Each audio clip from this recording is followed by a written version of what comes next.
பங்கினை ஆற்றிய அவர்களுக்கு என்னுடைய மனமார்ந்த நன்றியை மீண்டும் ஒருவரை தெரிவித்துக் கொண்டு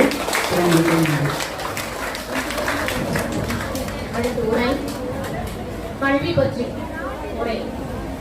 மகாலட்சுமி நிறைய பரிசுகள் பெற்று தமிழ் சங்கத்தில் அனைத்து போட்டிகளிலும் நம் பள்ளியில் நிறைய பரிசுகள் அவர் உரையை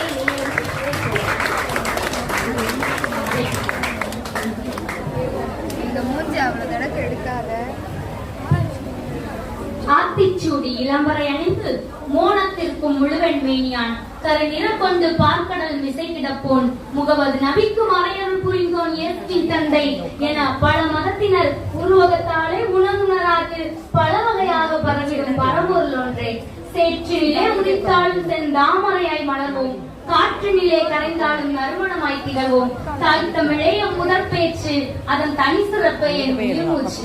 நாக்கினிலே நடனமாடும் தாய் தமிழே, தம்மையும் இவ்விழாவிற்கு சிறப்பு விருந்தினராக வந்திருக்கும் சிறப்பு விருந்தினர் அவர்களையும், இவ்விழாவினை தலைமை தாக்கும் என் தலைமை ஆசிரியர் அவர்களையும், இவ்விழாவினை பங்கு பெற்று ஏனைய ஆசிரியர் பெருமக்களையும் மாணவ செல்வங்களையும் வாழ்த்தி வணங்கி என்னுடைய மாலை வணக்கத்தை தெரிவித்துக் கொள்கிறேன்.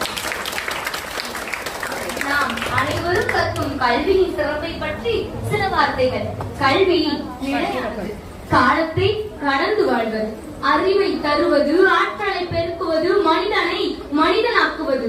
இவ்வுலகில் எத்தனையோ பேரரசுகள் தோன்றின, எத்தனையோ பெரும் மன்னர்கள் ஆண்டனர். ஆனால் இன்று அவர்கள் எங்கே? அவர்கள் ஆண்ட அரியணைகள் எங்கே? அவர்கள் கோலோச்சி அரண்மனைகள் எங்கே?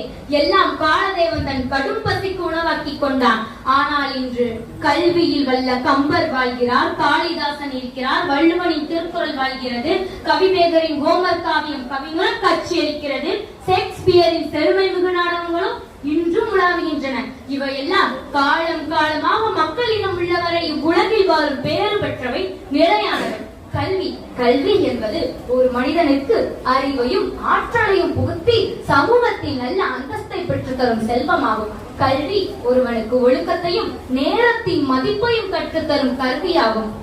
மனிதன் பிறப்பிலிருந்தே தன் வாழ்க்கை கல்வியை தன் தாய் தகப்பனிடமிருந்தே கற்கிறான்.